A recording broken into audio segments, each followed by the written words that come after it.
오늘은 대림절 첫째 주일입니다. 교회력으로 말하면 새로운 한 해가 시작되는 주일입니다. 우리 기독교는 예수님을 기다리고 예수님을 대망하는 대림절을 기점으로 새로운 한 해를 시작합니다. 소망이 없는 이 시대에 우리의 소망 되신 예수님을 바라보며 한 해를 또 시작할 수 있기에 우리에게는 희망이 있는 것입니다. 위드 코로나로 인해서 더 위험해진 시기를 살아가는 우리들에게 예수님 손 붙잡고 다시 한 해를 시작할 수 있다는 것이 우리에게는 너무 위로가 되고 안심이 됩니다.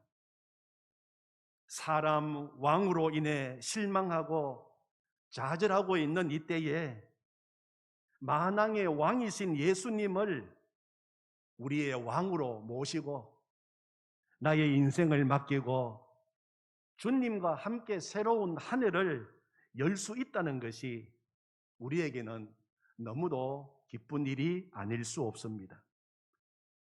그래서 오늘 강단 휘장도 보라색으로 바꾸었습니다. 보라색은 왕의 색입니다. 이 땅에 왕으로 오신 예수님을 기억하며 다시 왕으로 오실 예수님을 기다리며 보라색으로 휘장을 내린 것입니다. 우리 기독교 전통에서 대림절은 성탄을 기쁨으로 맞이하기 위해서 성탄절 4주 전부터 지키기 시작합니다. 2000년 전 우리를 구원하시기 위해서 인간의 몸을 입고 이 땅에 오신 아기 예수님 탄생을 축하하는 성탄절을 우리가 준비하는 기간이기도 합니다. 또 대림절은 말 그대로 재림하실 우리 주님을 기다리고 고대하는 절기입니다.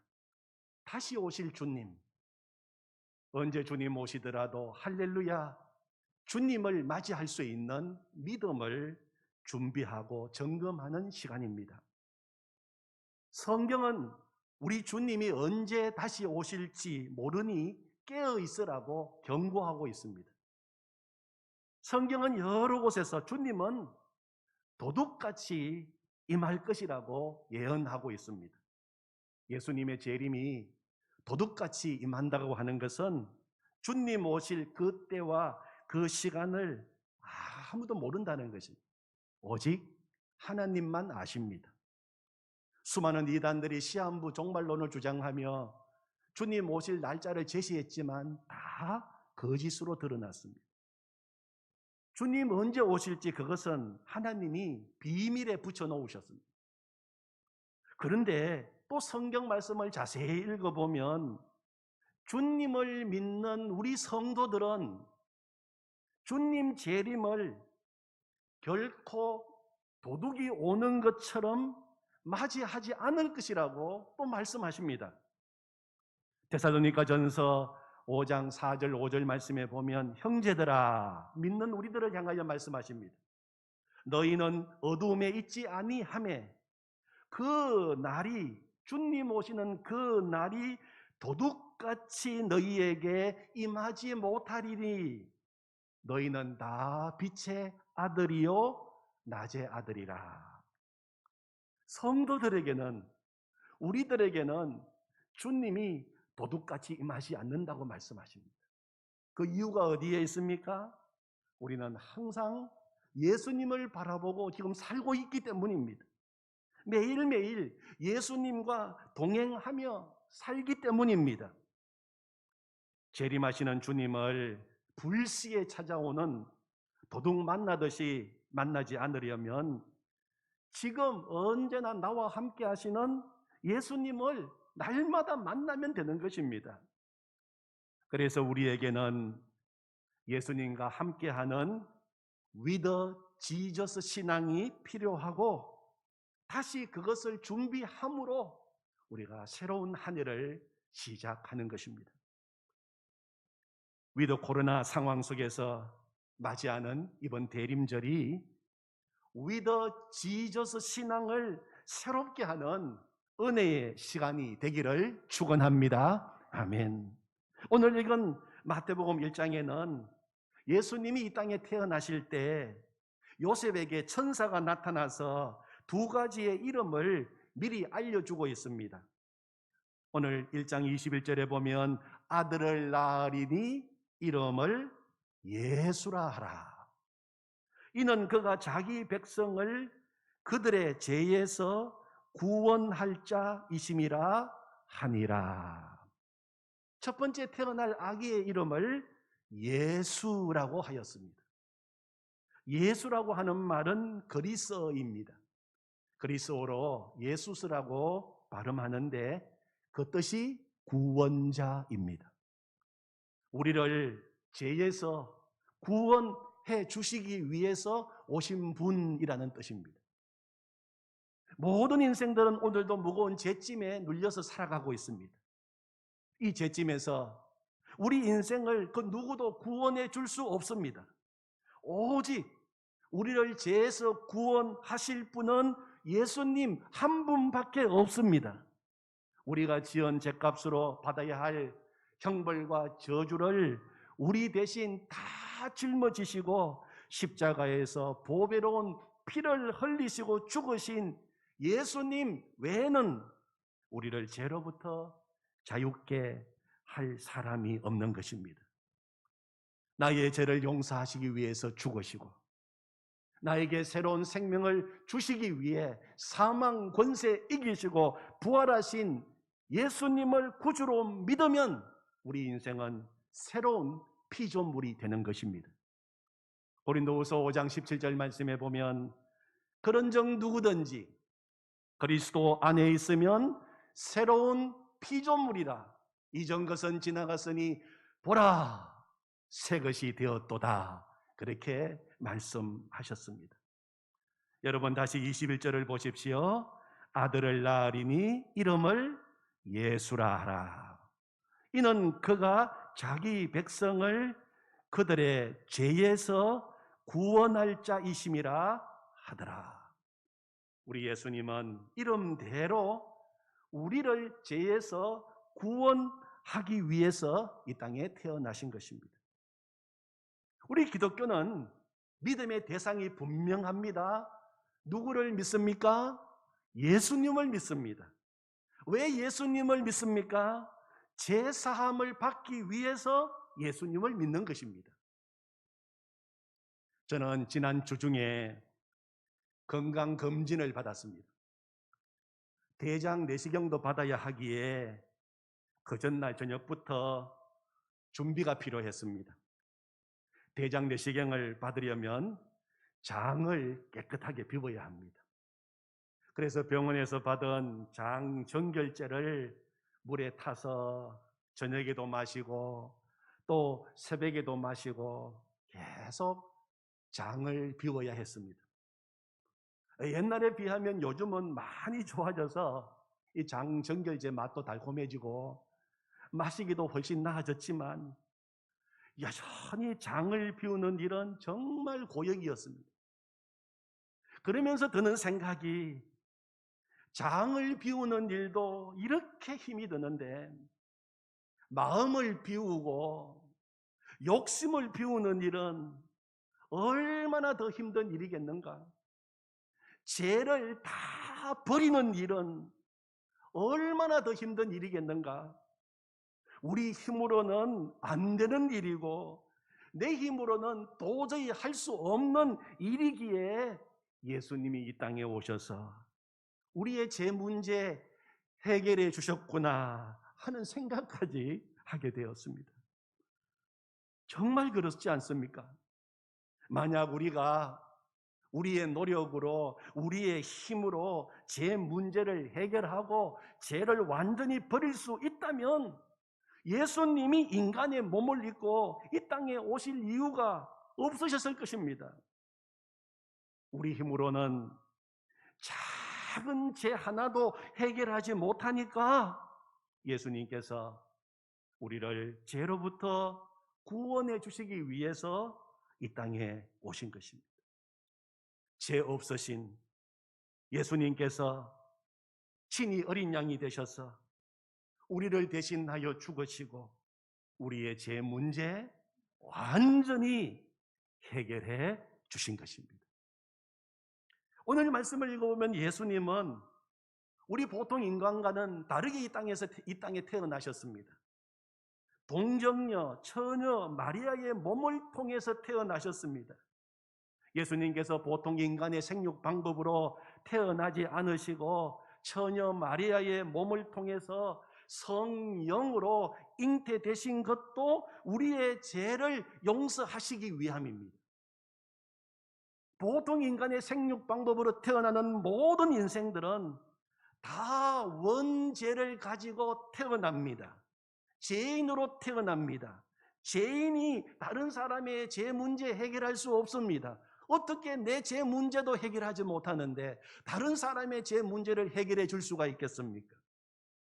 그러나 예수님은 성령으로 잉태되어 동정녀 마리아에게서 나셨기에 죄가 없으십니다. 원죄도 없으시고 예수님은 자범죄도 없으셨습니다. 히브리서 4장 15절에 보면 우리에게 있는 대제사장 예수님은 우리의 연약함을 동정하지 못하실 리가 아니요 모든 일에 우리와 똑같이 시험을 받으신 이로되 죄는 없으시니라. 아멘. 예수님은 흠도 점도 없으신 예수님이십니다. 죄가 없으십니다. 고린도후서 5장 21절 하나님이 죄를 알지도 못하신 이를 우리를 대신하여 죄로 삼으신 것은 우리로 하여금 그 안에서 하나님의 의가 되게 하려 하심이라. 그렇게 말씀하셨어요. 예수님은 죄가 없으시기에, 예수님은 또 인간의 몸을 입고 이 땅에 오신 하나님이시기에 우리의 죄 문제 얼마든지 해결하실 수 있는 것입니다. 영국의 C.S. 루이스 교수는 어린 아이들을 위한 동화 나니아 연대기를 썼습니다. 총 7권인데 그 첫 번째 책이 사자와 마녀와 옷장이라고 하는 제목의 책입니다. 루이스 교수가 그 책에서 전달하려고 했던 핵심 메시지는 바로 우리를 죄로부터 구원하신 예수님, 그 예수님을 보여주기 위해서 그 동화를 쓴 것입니다. 영화로도 제작되어 나온 이 동화의 핵심 캐릭터가 사자, 라이온, 사자, 아슬란입니다. 루이스 교수는 예수님을 사자, 아슬란에 비유했습니다. 왜 하필이면 예수님을 사자에 비유했을까요? 창세기 49장에 보면 장차 오실 메시아가 유다 지파의 사자로 오신다고 그렇게 묘사되어 있습니다. 유다 지파를 통해 인류의 왕으로 오실 그분을 상징적으로 사자라고 그렇게 표현한 것입니다. C.S. 루이스 교수는 바로 여기에서 사자 아슬란에 대한 힌트를 얻었다고 할 수 있습니다. 이 이야기를 보면 에드먼트라고 하는 소년이 반역의 죄를 범합니다. 그런데 에드먼트 소년의 반역죄를 대신하여 사자 아슬란이 돌탁자에서 죽습니다. 아슬란이 죽은 이 돌탁자는 예수님이 지신, 우리를 위해서 지신 십자가를 보여주고 있는 것입니다. 그런데 그것이 이야기의 마지막이 아닙니다. 아슬란은 다시 살아납니다. 부활합니다. 사자 아슬란의 부활과 동시에 이 상상의 나라 나니아의 모든 죽었던 것이 새 생명을 얻기 시작합니다. 그리고 나니아에는 오랜만에 크리스마스가 찾아옵니다. 겨울이 끝나고 새로운 봄이 춤을 추기 시작하는 것입니다. 바로 예수 그리스도의 속죄의 사역이 가져오는 새로운 삶의 상징을 C.S. 루이스 교수는 그렇게 전달하려고 했던 것입니다.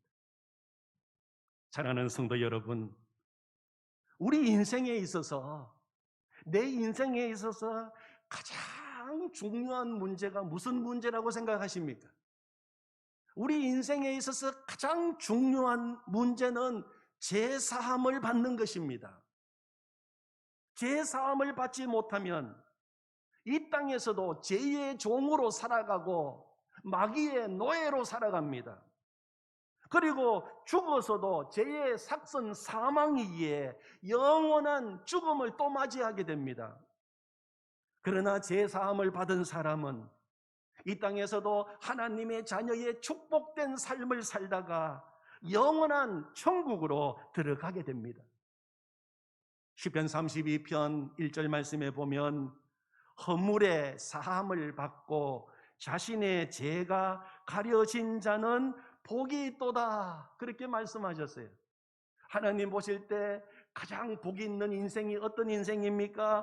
허물의 사함을 받고 자신의 죄가 가려진 자는 복이 있도다. 성경 제일 마지막 장 요한계시록 22장 14절에서는 예수님의 그 십자가 보혈에 자기 두루마기를 빠는 자들은 복이 있으니 이는 그들이 생명나무에 나아가며 문들을 통하여 성에 들어갈 권세를 받으려 함이로다. 영원한 천국, 소망의 나라로 들어가게 된다고 말씀하십니다. 예수님은 인간의 죄 문제, 나의 죄 문제를 해결하시기 위해서 이 땅에 오신 것입니다. 아니, 죄가 그렇게 무서운 것입니까? 아니, 죄가 하나님이 인간의 몸을 입고 이 땅에 오실 만큼 심각한 것입니까? 예, 죄가 그렇게 무서운 것입니다. 죄는 정말 심각한 것입니다. 죄는 하나님과 우리와의 모든 관계를 완전히 끊어놓았습니다. 하나님과의 관계가 끊어짐으로 말미암아 하나님께서 우리 인간을 위하여 계획하시고 준비하신 생명과 축복을 누리지 못하게 되었습니다. 대신 죽음과 저주와 불행과 고통과 두려움이 인생을 지배하게 되었습니다. 죄는 인생의 모든 불행과 저주의 뿌리입니다. 하나님께서는 우리 인생의 모든 문제의 뿌리, 이 죄 문제를 해결해 주시기 위해서 예수님을 보내어 주신 것입니다. 그래서 예수님을 믿으면, 누구든지 예수님을 믿으면 제사함 받을 수 있는 길을 활짝 열어주신 것입니다. 요한일서 2장 12절 말씀에 보면 자녀들아, 내가 너희에게 쓰는 것은 너희 죄가 그의 이름 예수의 이름으로 말미암아 사함을 받았으며. 아멘. 예수님을 믿으면 죄사함 받을 뿐만 아니라 하나님의 자녀로 사는 길이 열리게 됩니다.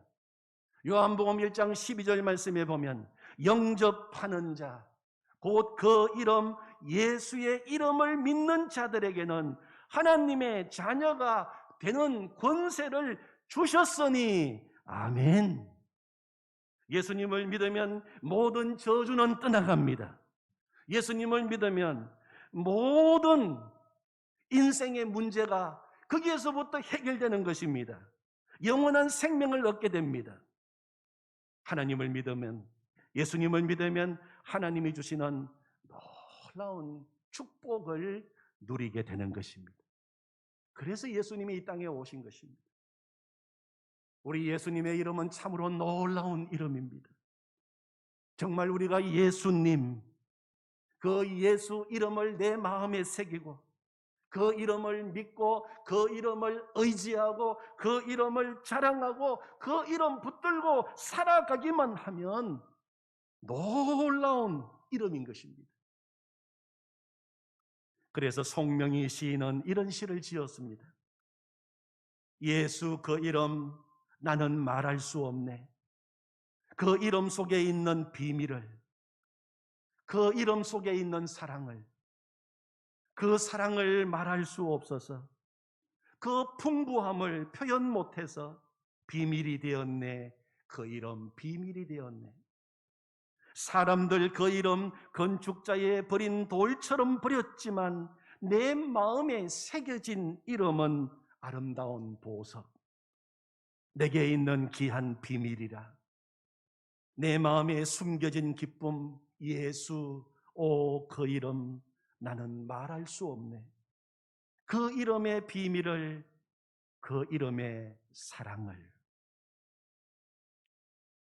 위드 코로나 시대를 지나가고 있는 이 시대에 맞이하는 이번 대림절은 위드 지저스, 예수님, 그 이름을 우리 마음에 새기고 그 이름의 비밀을 더 깊이 알아가는 시간이 되기를 원합니다. 두 번째, 천사는 요셉에게 메시아로 오실 그분의 또 다른 이름을 계시해 주었습니다. 23절, 오늘 요절 말씀인데 같이 읽겠습니다. 보라, 처녀가 잉태하여 아들을 낳을 것이요 그의 이름은 임마누엘이라 하리라 하셨으니, 이를 번역한즉 하나님이 우리와 함께 계시다 함이라. 다시 한번 읽겠습니다. 보라, 처녀가 잉태하여 아들을 낳을 것이요 그의 이름은 임마누엘이라 하리라 하셨으니, 이를 번역한즉 하나님이 우리와 함께 계시다 함이라. 아멘. 임마누엘은 히브리어입니다. 몇 개의 단어가 합쳐서 된 단어입니다. 임이라고 하는 말은 히브리 말로 함께, with라고 하는 뜻입니다. 마누는 우리라고 하는 뜻입니다. 그리고 엘 하는 말은 우리가 잘 알듯이 하나님 뜻입니다. 그래서 임, 함께, 마누, 우리, 엘, 하나님. 그래서 임마누엘은 하나님이 우리와 함께 하신다, 함께 계신다는 의미가 된 것입니다. 예수님은 우리를 죄에서 건져내시고 구원하신 후에 우리를 방치해 두시는 분이 아니라 우리를 둘러싸고 있는 상황이 어떠하든지 간에 우리와 함께 하시는 분이십니다. 우리와 동행하시는 임마누엘이십니다. 구원하시고 함께 하시는 분이 바로 임마누엘, 예수님이십니다. 우리가 예수님과 날마다 함께하고 동행할 수 있는 이유가 어디에 있습니까?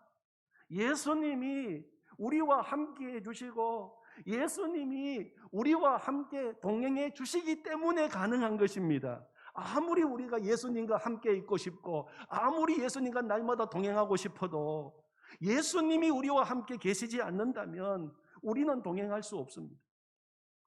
예수님께서 우리를 구원하신 후에 성령을 통해서 우리 가운데 오셔서 임마누엘 함께 해 주시기 때문에 우리가 예수님과 동행할 수 있는 것입니다. 2013년 24시간 예수님과 행복한 동행 만들어서 강대상에 올려놓았을 때 한 집사님이 하신 말씀을 저는 기억하고 있습니다. 24시간 예수님과 행복한 동행, 내가 24시간 날마다 어디에 있든지 예수님과 동행해야 한다 하는 의미이기 이전에 예수님께서 24시간 내가 어느 곳에 있든지 어떤 형편 어떤 자리에 있든지 결코 나를 떠나지 아니하시고 나와 언제나 함께 하시고 동행해 주신다는 것으로 이해가 되어서 24시간 예수님과 행복한 동행 볼 때마다 너무 위로가 되고 너무 힘이 됩니다. 그렇게 한 집사님께서 저에게 말씀해 주셨습니다. 예수님과 동행하자, with Jesus. 내가 주님과 동행해야 한다는 의무 조항으로만 들을 것이 아니라 예수님이 언제나 나와 함께 하시고 예수님이 나를 떠나지 않으신다는 그 큰 약속으로 받으면 이 말보다도 더 좋은 말이 없는 것입니다. 이 말보다도 더 위로가 되고 힘이 되는 말이 세상에 없는 것입니다. 오늘 본문 22절에 보면 이 모든 일이 된 것은 주께서 선지자로 하신 말씀을 이루려 하심이니 이러시되. 그리고 임마누엘 말이 그 다음 절에 나옵니다. 이 임마누엘이라고 하는 단어를 제일 먼저 사용한 사람이 구약 이사야 선지자입니다. 이사야 7장 14절에 보면 그러므로 주께서 친히 징조를 너희에게 주실 것이라. 보라, 처녀가 잉태하여 아들을 낳을 것이요 그의 이름을 임마누엘이라 하리라. 바로 그 말씀이 오늘 그대로 이루어지게 된 것입니다.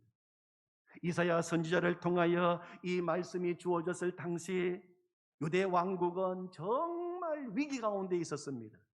앞이 보이지 않았습니다. 백성들의 삶은 너무 힘이 들었습니다.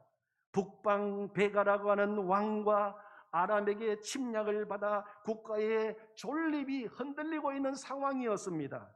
그때 하나님께서는 새로운 역사의 징조로서 주의 백성들과 함께할 분이 오시는데 그분이 임마누엘이라고 예언한 것입니다.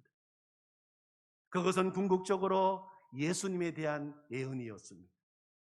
임마누엘 되시는 주님을 경험하고 주님이 함께해 주실 때 절망이 소망으로 바뀌고 낙심이 희망으로 새롭게 되고 사람들의 삶이 새롭게 회복되고 놀랍게 변화되리라고 하는 것입니다. 오늘 우리 시대에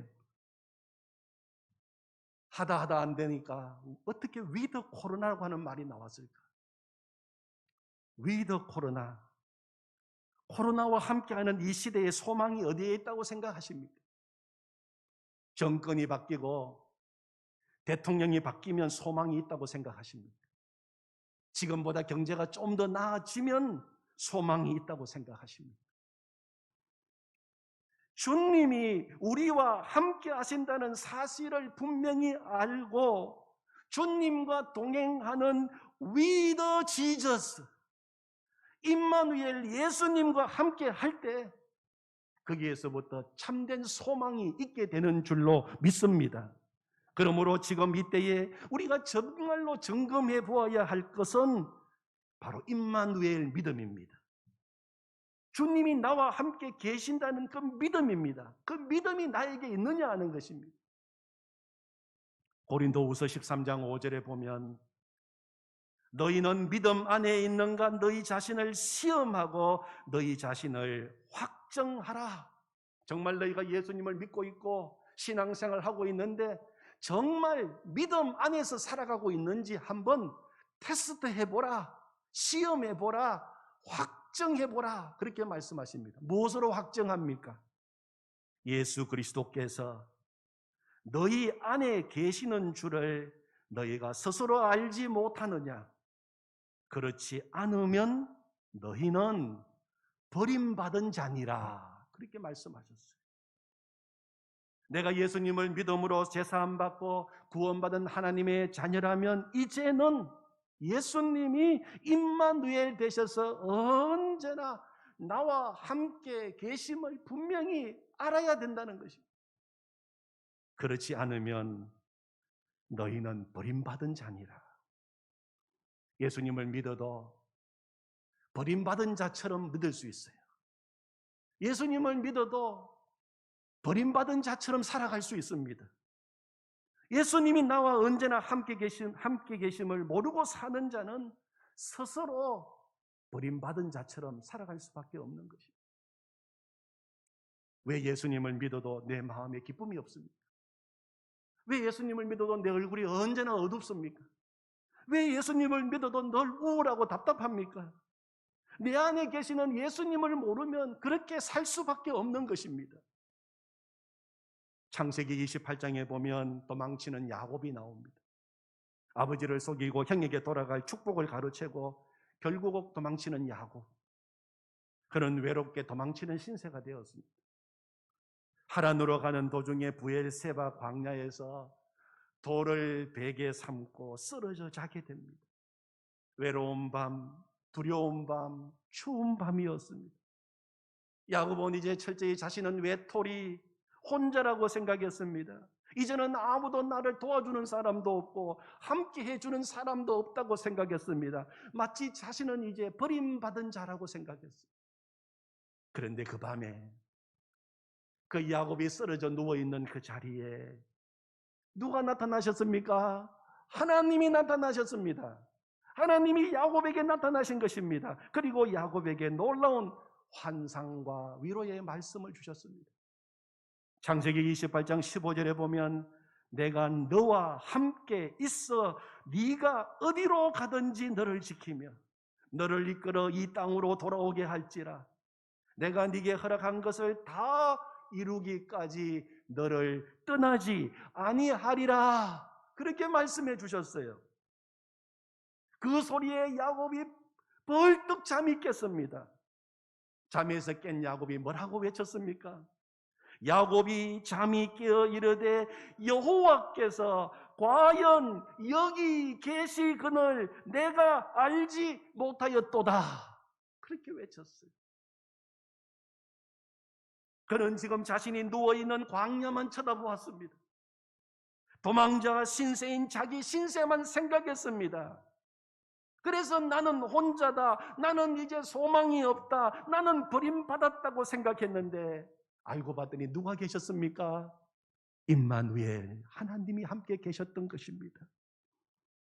내가 너와 함께 있어 네가 어디로 가든지 너를 지키며 내가 네게 허락한 것을 다 이루기까지 너를 떠나지 아니하리라. 결코 나를 떠나지 아니하시고 언제나 나와 함께 하시는 임마누엘 하나님, 그 하나님을 보는 눈이 열리게 될 때 야곱의 인생은 그때부터 주님과 동행하는 놀라운 삶을 살게 된 것입니다. 사랑하는 성도 여러분, 내가 예수님의 십자가 보혈로 제사함 받고 구원받은 것을 믿으십니까? 아멘.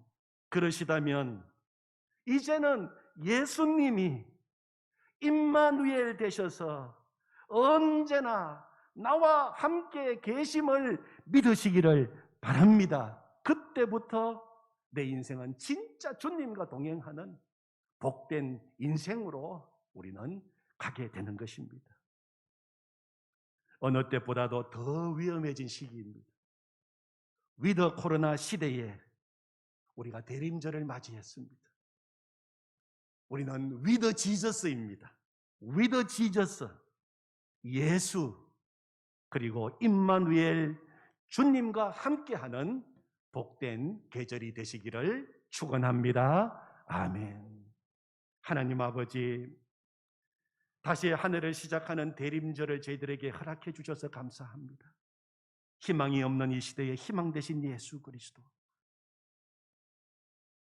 왕이 없는 이 시대에 우리의 만왕의 왕이 되신 예수 그리스도, 길이 없는 이 시대에 선한 목자 되셔서 우리의 길을 인도하시는 예수님, 그 예수님이 함께 계셔서 감사합니다. 그 예수님이 함께 계셔서 안심입니다. 그 예수님이 함께 계셔서 우리는 다시 또 새로운 한 해를 시작할 수가 있습니다. 감사합니다. 내가 주님과 함께 하기 전에 주님이 먼저 내 안에 오셔서 나와 함께 하심을 감사합니다.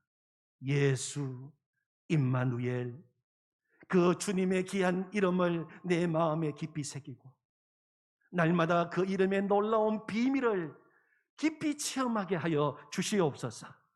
위드 코로나 시대에 우리는 오직 위드 지저스 예수님과 동행하기를 소망합니다. 갈망합니다. 그것을 이루어 주시옵소서. 우리와 함께 하시는 주님을 찬양합니다. 예수님의 이름으로 기도하옵나이다. 아멘.